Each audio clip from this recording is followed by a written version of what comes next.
Fala, nação rubro-negra! Sejam muito bem-vindos ao canal Rondinelli Rubro Negro React. Aqui quem vos fala é Arthur Rondinelli e hoje iremos reagir ao canal da Jovem Pan Esportes no programa Bate Pronto, onde os analistas Mauro Betting, Flávio e Bruno Prado comentaram sobre a expectativa para o jogo de amanhã, jogo do Mengão no Mundial Interclubes, contra o Pirâmides do Egito lá no Catar. Deixo aqui os créditos da imagem à Jovem Pan Esportes. Vamos ao vídeo? Para falar justamente do Rubro Negro, que entra em campo amanhã, às 2 horas da tarde, para enfrentar o Pirâmides do Egito, nessa busca ainda pelo título mundial de clubes. E depois de passar pelo Cruz Azul, o Mengão quer chegar à grande final, com o PSG já esperando, meu caro Bruno Prado. Daqui a pouquinho a gente vai ter algumas palavras do técnico Felipe Luiz, mas uma pequena projeção desse jogo, que vale muito para o Flamengo também querer chegar a essa final. Isso só não foi igual o Pilhar, que senão a gente estaria falando do Flamengo desde o Não, é bom fazer... Desde o Jornal da Manhã. É bom fazer o registro aqui. 1 hora de Vasco da Gama nunca aconteceu na história desse programa. Nunca aconteceu. Se você me permite, 1 hora de Vasco não aconteceu nem somando todos. Exatamente. Nunca. Estaremos 1 hora falando da lateral esquerda do Pirâmides. Talvez. Mas agora, falando de Flamengo, né? Agora, à 1 da tarde, falando de Flamengo, é um jogo que é bem diferente do primeiro, né? O jogo com o Cruz Azul, com o jogo do Pirâmides. Contra o Cruz Azul, o Flamengo pegou um adversário que no primeiro tempo incomodou o Flamengo, porque quis ficar com a bola também. O Flamengo não conseguiu ficar com a bola o tempo que ele costuma ficar. Aí é o estilo de jogo de cada time, e o time do Flamengo é um time que, para jogar bem, ele fica mais à vontade quando ele tem a bola durante muito tempo, mas o time mexicano também tinha essa proposta, e o próprio Felipe Luiz falou sobre isso, que por muito tempo o Cruz Azul conseguiu tirar a bola do pé do Flamengo, e isso atrapalhou o Flamengo na primeira etapa. O Flamengo só faz o gol num erro do próprio Cruz Azul, também todo estilo de jogo tem o seu lado bom e o lado ruim, aí também foi um erro individual de tomada de decisão do Piovvi, que deu a bola no pé do Arrascaeta, mas depois eles tiveram força, competência e qualidade para empatar o jogo, porque muitas vezes quando esse Flamengo sai na frente, é muito difícil empatar esse jogo, porque o Flamengo do Felipe, ele tem uma qualidade que ele é visto como um time muito ofensivo, ele é um time que tenta ser protagonista do jogo, mas os números mais impressionantes do Flamengo talvez sejam os defensivos, porque esse time toma pouquíssimos gols. O Flamengo do Felipe Luiz é muito pouco vazado, muito porque também fica muito tempo com a bola e se defende também dessa maneira. Então o Cruz Azul incomodou o Flamengo porque quis dividir a posse de bola com o Flamengo, e no primeiro tempo o Cruz Azul ficou mais tempo com a bola do que o Flamengo. Isso quebrou um pouco a essência do jogo do Flamengo. Aí no segundo tempo o Flamengo conseguiu melhorar, conseguiu ter uma marcação mais agressiva e recuperar mais rápido a bola e ficar um pouco mais com a bola, e aí conseguiu fazer o seu jogo e foi melhor no segundo tempo. Amanhã é um jogo em que o adversário não vai querer ter a bola. O Pirâmides, ele nunca tinha sido campeão africano, foi campeão pela primeira vez e jogou muito assim, né, nos contra-ataques. Então é um time que não vai fazer a menor questão de ter a bola, aí o Flamengo vai ter a bola, é uma coisa que o Flamengo gosta, mas aí o desafio vai ser achar um espaço para criar, para finalizar, para realmente ter uma chance de gol. E esse é o desafio que o Flamengo vai ter amanhã. É outro tipo de jogo. No primeiro jogo ele teve que disputar a posse com o Cruz Azul, agora não. Estamos voltando para a Rádio Jovem Pan, de volta daqui a pouquinho, e agora sim, estamos de volta em todas as plataformas, no YouTube da Jovem Pan Esportes e também na Rádio Jovem Pan. Bate pronto, já projetando este duelo, Flamengo e Pirâmides do Egito, que acontece amanhã no Catar, 2 horas da tarde, a grande semifinal do Mundial de Clubes, e também, a gente já falou tanto por aqui, vale o troféu simbólico da Copa Challenger, um troféu que o torcedor flamenguista está com muita vontade de conquistar.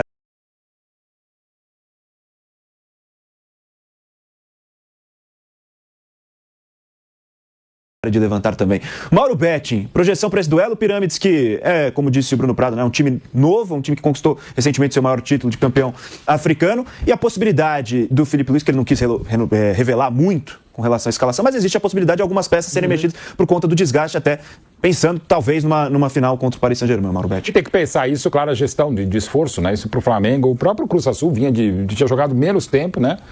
O Bruno destacou bem, o Flamengo não fez um bom primeiro tempo, mereceu a classificação, tem mais time, tem mais futebol, tem mais elenco, tem mais dinheiro, mas o Cruz Azul, como o futebol mexicano já há anos, tem bastante dinheiro. Mas o Flamengo merecidamente passou, mas de novo passou um sufoco, que esse time do Felipe tem passado um pouco além da conta para um grande tetracampeão da América e um grandíssimo campeão brasileiro também, e um time que pode sim ganhar o Mundial. Para isso, claro, tem o jogo 2 da tarde, horário de Brasília amanhã, contra o Pirâmides do Zico e do Dunga, né? Talvez não joguem, mas no elenco tem um jogador chamado sobrenome Zico, outro sobrenome Dunga, né? Que vai divertido ainda mais o Zico contra o Zico. O Zico é com K, não sei nem se a pronúncia é Zico, mas enfim, é claro que a gente vai por esse caminho. Mas o caminho do Flamengo é chegar à grande final semifinal contra o PSG, e depois a gente fala como, aliás, tem trabalhado muito bem. Um dos tantos méritos do Felipe Luiz e da sua comissão técnica é baixarem a fervura e a bola, daquele entusiasmo, que é característico do torcedor rubro-negro, mais característico ainda da Fla-Press, Fla-Mídia, Fla-TT, o tempo que você quiser. E temos aqui um dos nossos líderes, que é o pilhado desse respeito, né? Aquela coisa que o companheiro Marcelo Barreto do Sport TV fala muito bem: o Flamengo ganha 2 jogos, que vem o Real Madrid, né? Pode esperar, a sua hora vai chegar, e se perde 2, como perdeu, por exemplo, no Mundial de Clubes para um mega Bayern, e para mim, jogando bem o Flamengo, é aquela coisa, não foi exatamente assim, mas é exagerando o exemplo com muitos exageros, que vai lutar para não cair. É fora todo mundo. Fora todo mundo, fora Felipe Luiz, fora Boto, fora alguns que nem deviam estar, mas fazem parte da equação, né? Enfim, fora Zico, daqui a pouco tá assim. Ou como se falou agora, fora Arrascaeta. Você até podia discutir a fase física dele, mas não o talento absurdo. Não, isso não pode. Fora Arrascaeta não pode. Para mim, insisto, o maior jogador da história do Flamengo entre os estrangeiros, o Arrascaeta. Para mim, o segundo maior estrangeiro da história do futebol brasileiro e o grande jogador da América do Sul nos últimos anos e candidato a ser, tirando o Neymar, o maior neste século. Até porque o Arrascaeta, isso é complicado de entender, não consegue se criar na seleção do Uruguai. E até quando me perguntam quem que é o maior para mim o Pedro Rocha. E o Flávio conheceu muito melhor eu. O Pedro Rocha jogou 4 Copas do Mundo absurdas, de altíssimo nível, enfim. O Uruguai também perde para o Brasil na semifinal de 70 no Jalisco, porque Pedro Rocha estava lesionado. Mas, enfim, jogador fabuloso, o Pedro Rocha. Mas, de novo, voltando ao Flamengo, ele deverá ter menos dificuldades amanhã, 2 da tarde, do que teve agora no seu jogo de estreia na quarta-feira. Para entender, você não comparou o Arrascaeta com o Pedro Rocha, não, né? Não, para mim é o segundo. É o Pedro Rocha, longe, né? Arrascaeta e Figueroa, que eu acho fabuloso. Não, eu acho o Arrascaeta fantástico, mas o Pedro Rocha, para mim, é o maior jogador uruguaio, mais do que Francesco, mais do que Soares, na minha opinião. Pra gente não... Pedro Rocha é o monstro sagrado. Melhor jogador do Brasil, tudo certinho. Agora, o Pedro Rocha... É um nível mundial. Pedro Rocha... O Pelé falava que ele era um gênio, pô. O Pelé falava que o Pedro Rocha era um gênio. Ademir da Guia falava. Aliás, de novo. Complicado, né? E de novo, bem colocado, Flávio. Eu sou um cara que tenho saudades, mas não sou saudosista. Reconheço o que é Messi, reconheço o que é Cristiano, embora já tenha idade. Haaland, Mbappé, Yamal. Repito, para mim, ninguém jogou com a idade do Yamal mais do que ele na história. Só o Pelé que é do outro planeta. O Yamal jogou mais do que Messi, Cruyff, Cristiano Ronaldo e outros na idade. Mas depois a gente fala. Voltando ao Arrascaeta, é esse Flamengo. O Flamengo eu vejo para amanhã. Primeiro que já passa aquela coisa de um certo apavoro natural da estreia. Costumo brincar falando sério, que a estreia é tão importante que devia ser a última coisa que a gente faz. Como por definição, não é? Tem esse peso e teve mesmo. Sobretudo como destacou o Bruno na primeira etapa. E a primeira vez que a gente tem um time passando dessa fase, né? Um time brasileiro. Também, chegando. No ano passado, quando e não dá nem para cobrar o Botafogo. O calendário era mais exigente ainda. Lembrando que o Botafogo tinha no outro sábado jogado o jogo inteiro com um a menos e ganhou do Atlético. Foi para pegar um Inter que estava muito bem, venceu, ganhou do São Paulo. No domingo, quarta-feira, já estava estreando o Mundial. Uma semana antes de começar Isso aí é desculpinha. Isso é desculpinha de quem perdeu, de perdedor. tudo, ele ganhou do Palmeiras. O Palmeiras aqui no Nunes Parque 3-1 no jogo fantástico. Enfim, então Botafogo, e com a logística que foi errada no Botafogo. Pegaram um avião que não era o ideal para aquele tipo de coisa e tal. O Flamengo foi diferente. A semana que o Flamengo passou, ao ganhar merecidamente, antecipadamente o Campeonato Brasileiro contra o Ceará, essa semana foi fundamental. Né? Eu até citei recentemente, quando o Flamengo ganha a primeira Libertadores lá em 81, o Flamengo começa uma sequência, vou resumir aqui, em 8 de novembro, quando ele acha o Lico e mete 6-0 no Botafogo, devolvendo os 6-0 de 72 do Campeonato Brasileiro. O Flamengo começa 6-0. Depois ele vai e enfrenta no domingo. Na sexta-feira, no Maracanã, ele pega o Cobreloa e vence. Depois ele tem o jogo do campeonato, que era com o Fla-Flu, menos de 48 horas, depois e vence por 3-1. Aí ele vai jogar na quinta-feira no Chile, um jogo violentíssimo. Você estava, né? No jogo do final de 81, né, Flávio? Que teve... trouxe marcas. Exatamente. E meteram porrada. Porrada, Adílio. O Júnior teve um momento que teve uma metralhadora apontada para ele. Durante a ditadura Pinochet no estádio, malfadado no O Lico foi expulso. Exato. Eu era repórter, eu fui atrás para perguntar o que aconteceu. Quando eu cheguei Lico, o que aconteceu, veio, bum, tomei no meio do olho roxo. O cara me deu uma pequena bastonada, porque eu cheguei perto do jogador. Mário Souto jogava com pedra na mão, ex-jogador do Palmeiras e tal. Aí isso foi no domingo. Na segunda-feira, o Flamengo à noite joga em Montevidéu e ganha por 2-0, os 2 gols do Zico contra o Cobreloa. O pessoal esquece. Quarta-feira, segunda-feira à noite, jogou no Montevidéu. Quarta-feira, em Volta Redonda, o Flamengo mete 5-1 no Volta Redonda com o mesmo de jogadores. Ganhou de 5 do Voltaço. No domingo, se ganhasse do Vasco, no Maracanã, o Flamengo cancelaria as finais. Perdeu o 2-0. Com detalhe, na sexta-feira, o elenco inteiro estava no velório de Cláudio Coutinho, que morreu afogado, nadando ali na Beira da Guanabara. Então joga domingo, na quarta-feira, na sequência, o jogo sob chuva, você é muito mais cansado, perde para o Vasco por 1-0, e tem o terceiro jogo, aí o Flamengo vence, o famoso clássico do ladrilheiro, 2-1 contra o Vasco, vai para Los Angeles, vai na Disney em Anaheim, aí no outro domingo mete 3-0 aquele show contra o Liverpool. E isso com o time inteiro jogando. Um e outro jogador não jogava por lesão ou suspensão, mas todo mundo jogando e por culpa do Zico, que o Zico falava, não quero descansar, o time inteiro jogava. Era uma outra época que se jogava, o maior time que eu vi na vida. Então, esse é Por isso que eu digo, Botafogo perdeu por frouxura mesmo, né? Esse Flamengo de 81 era diferenciado.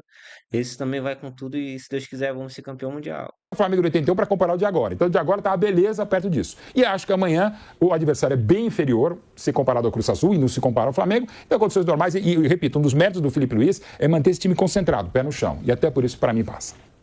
Tá aí a possibilidade, então, do Flamengo de mudar algumas peças. O Felipe Luiz até falou sobre isso na entrevista coletiva, né? Disse, abre aspas, tem jogadores com mais de 33 anos. A recuperação depois de 3 dias não é completa. Nosso adversário descansou para jogar esse jogo e nós não. Temos que achar uma equipe competitiva, sólida e fresca, dando indicativos de que podem, sim, haver algumas mudanças na escalação inicial. Flávio Prado, então, projetando esse Flamengo que enfrenta o Pirâmides amanhã, um adversário mais frágil do que o Cruz Azul, e o Flamengo que tem que conter, né, essa animação, pensando numa final contra o Paris Saint-Germain, porque tantas vezes a gente viu, né, projetando Atlético Mineiro contra o Bayern de Munique, o Atlético Mineiro cai fora, Internacional contra a Inter de Milão, Internacional caindo fora na semifinal, o próprio Palmeiras e Bayern de Munique se enfrentar, o Palmeiras cai para o Tigres. É um desafio também, né, conter essa animação, essa empolgação para já chegar numa final contra o Paris Saint-Germain. Olha, se o Luiz Henrique não conhece o Pirâmides, que dirá eu, né?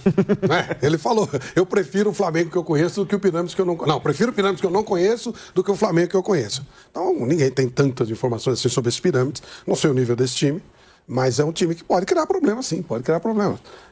Eu acho que o Felipe Luiz já viveu bastante, embora apenas um ano como treinador, para saber que tem que... O jogo é jogado, né? Não tem como você imaginar que a vida vai ser fácil. A não ser que o Flamengo tenha uma jornada muito feliz, faça gol logo no começo. Mas é jogo pau-pau, é jogo muito parelho. E nós que conhecemos o Flamengo sabemos o nível de jogo do Flamengo. Eu, que não conheço o Pirâmide, não sei o jogo do Pirâmide. Então não dá para dizer que o Pirâmide pode encarar o Flamengo. Provavelmente pode. Agora, em que ponto? Até baseado no que você falou, né? Aqueles times acreditados, então chega lá e ganhava do brasileiro. Então é um jogo para ficar atento, mas claro, depois do que o Flamengo fez no Campeonato Brasileiro, na Libertadores e mesmo no jogo do meio de semana, dá pra gente imaginar que o Flamengo tem toda a condição de chegar na final contra o Paris Saint-Germain. Sim, tem totais condições de chegar. E uma possibilidade também em termos de escalação, claro, o Felipe Luiz vai ter que estudar, vai ter que pensar nessas últimas horas antes de enfrentar o Pirâmides lá no Catar, é uma certa minutagem para o atacante Pedro, que se recupera de uma lesão na coxa esquerda, ele que treinou parcialmente com o grupo nessa última quinta-feira, e o Felipe Luiz vive a expectativa de dar alguns minutos ao camisa 9 contra o Pirâmides, a depender da avaliação do treino desta sexta-feira. O que o Felipe Luiz falou sobre essa possível volta do Pedro? Abre aspas. Muito bom ter o Pedro com a gente no campo. Deu para ver que voltou com confiança, alegria e vontade que estava antes da lesão no braço. Nosso planejamento para ele depende da evolução dele dia a dia. Nesse treino de hoje vamos decidir se ele pode ter minutos ou não amanhã. Minha expectativa é de que ele tenha minutos. Importante seria essa volta do Pedro, né, Bruno Prado, que desfalcou o Flamengo na final da Libertadores, nessa reta final de Campeonato Brasileiro também, e pode aparecer aí com alguns minutinhos diante do Pirâmides, quem sabe já retomar um pouco do ritmo de jogo, é difícil, né, desafios muito próximos um do outro, e se conseguir voltar com uma vitória do Flamengo, já entrar em campo um pouquinho, dá algumas alternativas também para o Felipe Luiz pensar em uma possível final também diante do Paris, né, Bruno? Ele se jogar, com certeza não vai iniciar, serão alguns minutos e numa possível final, imagino que também não deve iniciar. Mas ele é um jogador importante, um cara que faz gol, né? O fazer gol, às vezes esse é um ponto. Tem jogo que o Flamengo às vezes domina completamente e sofre um pouco mais do que deveria, porque ele tem ele tem alguns atacantes que tem muita dificuldade para marcarem o gol, precisam de muitas oportunidades para marcarem gols. E quem foge disso é o Arrascaeta, que está num ano brilhante, e o Pedro. Então, quando o Pedro está em campo, o Flamengo tem esse cara que precisa às vezes de uma bola para fazer um gol, como o Arrascaeta tem sido esse ano. O Arrascaeta precisa de uma bola para marcar, o Arrascaeta tem sido muito letal. Mas outros jogadores de ataque do Flamengo, Plata, o Luiz Araújo, às vezes o Cebolinha, o Samuel Lino, eles precisam de um monte de chance para marcar. E isso acaba às vezes dificultando alguns jogos para o Flamengo, jogos que o Flamengo domina completamente. O Pedro não foi um titular absoluto durante essa temporada, muito pela lesão de joelho, que é uma coisa complicada, né? A gente tem alguns exemplos aí de lesão de ligamento cruzado que mostra que é difícil você retomar totalmente, demora um pouco para você retomar totalmente depois de uma lesão dessa. O Pedro já é a segunda que ele sofre assim. Então o Pedro esse ano ele ficou fora um tempo por causa da recuperação do joelho e depois ele demorou. Eu diria até que em nenhum momento do ano ele foi titular absoluto mesmo. Tem alguns momentos que ele teve uma sequência maior, outros não. Mas em vários jogos o Felipe optou por ter ali o Plata como centroavante ou o Bruno Henrique. O Juninho, que veio para ser essa alternativa, não conseguiu ser essa alternativa, que aí tem a ver acho que com a parte física do Pedro e também com a característica, né? O Felipe gosta de atacantes que pressionem bastante os zagueiros. O Pedro evoluiu muito nesse ponto e aí acho que vale destacar o jogo contra o Palmeiras no Maracanã pelo Campeonato Brasileiro, em que o Pedro é fundamental naquele jogo, com a bola no pé e sem a bola também. É o Pedro pressionando o zagueiro e também trabalhando como pivô. Eu li aqui a sonora as aspas do Felipe Luiz falando sobre o Pedro, mas agora já temos também aqui prontinho para a gente ouvir então o técnico do Flamengo falando sobre essa possível minutagem que o Camisa 9 pode receber durante esse confronto diante do Pirâmides neste sabadão às 2 horas da tarde. Vamos escutar. Já, hein? Daqui a pouquinho teremos então a sonora do Felipe Luiz falando sobre o atacante Pedro. Agora sim, tudo pronto, vamos ouvir. Bom, primeiro, muito bom ter o Pedro novamente com a gente, né, no campo e com sensações.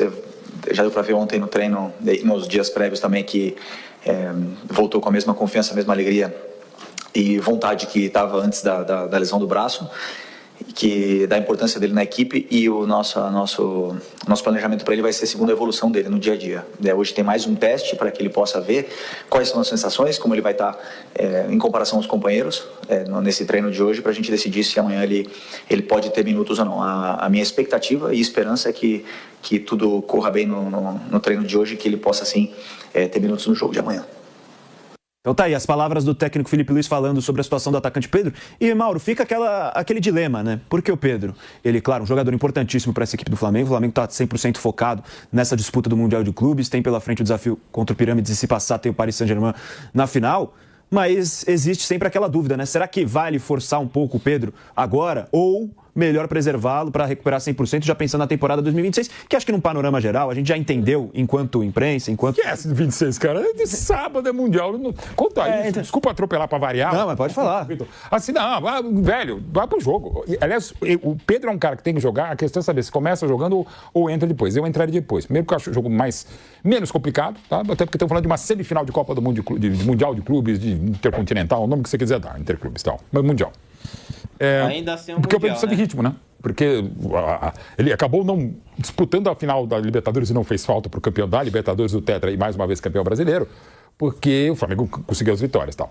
Mas o Pedro teve a lesão muscular, né? Que se discutiu muito o departamento médico, algo que eu não discuto, porque eu não tenho capacidade, competência, ele não tem questões éticas, e muita gente, sem conhecimento, ou mesmo sem ética da área, não dá para discutir, porque você não sabe quais são os procedimentos, protocolos adotados, e também uma coisa pode funcionar para um, pode não funcionar para o outro. Mas enfim. No esporte de altíssimo nível de superação e com esse calendário esgarçante, intenso e também insano, você fica, às vezes, a essa questão. No caso específico do Pedro, ele precisa jogar amanhã. Não sei se é começando, se é entrando, mas minutos ele precisa. Para poder estar apto ou selecionável, até discutível, porque é exatamente o que, mais uma vez, bem destacou o Bruno Prado aqui. É outro tipo de jogo, outra característica. Eu acho o Bruno Henrique excelente, mas o Pedro é melhor. Sobretudo para jogar como uma referência, como pivô, e não só pivô, saindo da área, e o entendimento absurdo que ele tem com esse cara absurdo que é o Arrascaeta. Então, o Flamengo é muito melhor com o Pedro, não só porque tem um jogador a mais disponível, mas pela qualidade e poder de decisão. Ainda mais num probabilíssimo e dificílimo jogo contra o PSG, venha do jeito que vier a equipe francesa campeã da Europa. E finalista da Copa do Mundo de Clubes agora no meio do ano. Assim, eu guardaria o Pedro, mas para jogar. Talvez eu não começasse com ele, Vitor, mas certamente ele tem que jogar. É o cara que mais tem que jogar amanhã para poder estar apto para provável, para mim, repito, muito provável grande decisão entre Flamengo e PSG. Eu vou na mesma linha, eu pergunto, porque muito se discute, né? Qual que é a importância hoje que tem o Intercontinental, o Mundial de Clubes? Num contexto geral, a gente entende que, claro, muito se fala, a Libertadores, que é o grande objetivo, e o Mundial de Clubes acaba sendo a cereja do bolo, por assim dizer, ainda mais depois... O Mauro gosta disso. Primeiro, não é cereja, e seja qual for o bolo, pode ser um bolo de coentro, que a cereja é a pior coisa que tem, não. E é a pior coisa que essas expressões pegam. É mais com um cara tão brilhante e inteligente como você, Vitor Boni. É horrorosa a cereja do bolo. Você é muito extremista com algumas coisas. Eu sou. Em relação ao léxico, a flor inculta e bela do laço, que é tão detonada, conspurcada por esse país, a cereja do bolo é a pior coisa que tem. E eu não sei porque essas porcarias dessas expressões pegam. Isso colocar, perdão, Vitor Boni. Pizza doce, o Coquinho me soprou aqui, que você tem... Pizza doce. Qual que é a sua opinião? Ou é pizza ou é doce. Você pode tem chocolate ali com morango em cima? De amor para minha mulher, eu falei, amor, você é o meu Ela deve ter ficado muito feliz. É um queijo contraceptivo. Gente, eu fazendo declaração de amor para minha mulher, você é um parmesão e ela achou, né? A família, minha mãe e tal, Palmeiras. Internet desconectada completamente. Canal do YouTube desligado, vai vir aí o canal Pizza Portuguesa. Quer cumprir também, mas... Óbvio, né? O Pedro tem que jogar. E aí, dá para jogar 30 minutos. Eu colocaria com o time o time adversário já mais cansado. Forçar eu não forçaria, não vale a pena, porque, embora sendo mundial, você não vai ter um jogador pleno e você pode perdê-lo lá pra frente. O mundo não vai acabar, né? Mesmo quando o mundial acabar, o mundo não vai acabar. Então, você tem que ver o lado médico. Sinceramente, eu acho que é uma coisa que tem que ser resolvida pelo departamento de fisiologia, pelo departamento médico, pelo treinador, e aí, se entregar o jogador, é claro que ele tem que ser utilizado, porque, né, ele é diferente, ele é especial, ele é fazedor de gol. Mas tem que estar bem, né? Senão não adianta. Colocar um jogador meia força, não faria isso, não. E a gente fala sobre esse Flamengo, até para arrematar esse assunto, já projetando o duelo de amanhã contra o Pirâmides, pensando um pouco no desempenho dos brasileiros nas últimas edições dos Mundiais de Clubes, esse formato anual, né? Esse formato anual que a gente conhece. Esse ano tivemos a primeira edição da Copa do Mundo de Clubes, ou popularmente conhecido como Super Mundial. O Fluminense foi bem, chegou até a semifinal, o Flamengo foi eliminado pelo Bayern, o Palmeiras perdeu para o Chelsea, o Botafogo foi eliminado para o próprio Palmeiras. E a gente vê os sul-americanos, especialmente os brasileiros, sofrendo nas últimas edições dos Mundiais de Clubes anuais. Tanto que o último brasileiro e sul-americano campeão foi o Corinthians em 2012. Em 2013 tivemos o Atlético caindo para o Raja Casablanca na semifinal. Em 2017 o Grêmio chega na final, mas perde para o Real Madrid com aquele gol de falta do Cristiano Ronaldo. Em 2019 o próprio Flamengo perde para o Liverpool na final. Em 2020 o Palmeiras perde para o Tigres na semi. E no ano seguinte perde para o Chelsea na final, né? Na edição seguinte, melhor dizendo, perde para o Chelsea na final. Em 2022 o Flamengo perde para o Al Hilal na semifinal. O Fluminense vai até a final e perde para o Manchester City na final por 4-0. Em 2024 o Botafogo, já nesse formato que a gente tá acompanhando agora, com quartas de final, semifinal, Derby das Américas, Copa Challenger e o europeu esperando na grande decisão, o Botafogo fica pelo caminho, com todo esse contexto que a gente apresentou, as pressas tendo que viajar e não nas condições ideais, perde para o Pachuca nas quartas, e agora o Flamengo chegando a essa semifinal diante do Pirâmides e a possibilidade de alcançar a grande decisão. O que pode representar, em termos de futebol sul-americano e brasileiro também, esse desempenho que o Flamengo tem no Mundial de Clubes, ô Bruno? Porque, claro, o formato mudou e o europeu foi colocado diretamente na final pela distância que se criou. E porque vem ganhando todos, né? Sim. Contra quem vier, o sul-americano sofrendo na semifinal, seja o asiático, o africano chegando na final, o europeu ganha e passa o carro. E por conta disso, a FIFA decidiu tirar um pouco do caminho que o europeu passava até chegar à final, já coloca direto na final, já que é o que vem acontecendo mesmo. O que pode representar em termos da imagem do futebol sul-americano e brasileiro, essa campanha que o Flamengo pode ter no Mundial de Clubes, até juntando também a Copa do Mundo de Clubes, que foi uma grande surpresa para todo mundo, o que os brasileiros conseguiram fazer dentro da competição, Bruno? Eu acho muito interessante que tenha acontecido essa Copa do Mundo de Clubes no meio do ano, porque acho que dá para definir melhor as coisas, assim, definir alguns parâmetros. É um fato que o futebol, ele muda muito nessa questão de forças entre times de continentes diferentes, a partir do meio, mais ou menos, dos anos 90, com a Lei Bosman. Ali é uma mudança radical, porque antes acontecia o confronto mundial interclubes, intercontinental, chame de jeito que quiser, era o confronto do campeão da Europa e o campeão da Libertadores, todo ano, né? Até o final dos anos 70 ida e volta, a partir de 1980, jogo único no Japão, né? Então tinha esse confronto e era muito equilibrado. Se você pegar os números, é muito equilibrado. Até acho que quando termina a última edição em 2004, aí já havia, nesse momento, um domínio europeu no final, mas nos números totais, quando acabou esse jogo único entre o campeão da Libertadores e o campeão da Europa, acho que até a América do Sul fica um pouquinho à frente ainda. Quando tem a última edição, foi Porto e Once Caldas. Foi uma final, assim, bem alternativa. Foi 0-0 e nos pênaltis, foi uma longa disputa de pênaltis, o Porto ganhou. Então era equilibrado. Mas o que desequilibra é a grana. Assim, o dinheiro ele não é 100% de tudo que acontece no futebol. Mas ele é uns 70%, 80%, pelo menos, para determinar as forças. Então esse desequilíbrio que você mostrou aí, do europeu em relação aos outros, os europeus ganhando todos desde 2013, né? O último daqui que foi o Corinthians em 2012, é pela grana. Isso começa a mudar na Lei Bosman, que, para não esticar muito, a Lei Bosman não era essa a intenção, mas na prática ela acabou com o limite de estrangeiros no futebol europeu. Na prática foi isso, né? Ela praticamente acabou com qualquer limite de estrangeiro e aí quem tinha mais dinheiro passou a contar com os melhores jogadores. Que antes você tinha um time rico, por exemplo, quando eu lembro, hoje está fazendo até aniversário do jogo São Paulo e Milan, de 93. Jogo único no Japão, do segundo título mundial do São Paulo. O Milan era um dos times mais poderosos do mundo. Mas naquela época ainda havia o limite de estrangeiros. Eram 3 estrangeiros por clube, incluindo europeus, né? Ainda não tinha a União Europeia. Então o Milan, por melhor que ele fosse, ele tinha um time formado por italianos, que eram ótimos. Muitos deles jogaram a final da Copa do Mundo 6 meses depois contra o Brasil. E tinha alguns do São Paulo que também jogaram aquela final pela seleção brasileira. Ou pelo menos estavam no banco. Então o Milan tinha, eu lembro de estrangeiro, era o Papin, francês, o Desailly, francês, e o Radussil, romeno, que jogaram contra o São Paulo. Eram 3. Então por mais que você tivesse dinheiro, você podia trazer 3 estrangeiros. O resto do seu time tinha que ser jogadores do país. Então havia esse equilíbrio. Hoje não tem mais. Então hoje não quer... Você não vai ser... Então é isso, nação. Mais um vídeo aí do canal. Comentaram um pouco sobre o que pode acontecer amanhã, né? Todo mundo fala que é um jogo mais fácil, mais tranquilo, mas o Flamengo não pode entrar com salto alto. O Flamengo tem que jogar sério. É semifinal de Mundial e repito mais uma vez, nós temos chances de ser campeão campeões mundiais, sim. Nós temos chance de ser campeões mundial. Ainda mais contra o PSG. O Botafogo ganhou e por que nós não podemos ganhar, né? Então, vamos aguardar. Eu estou ansioso por amanhã, muito ansioso. E é isso. Até o próximo vídeo, galera. Valeu!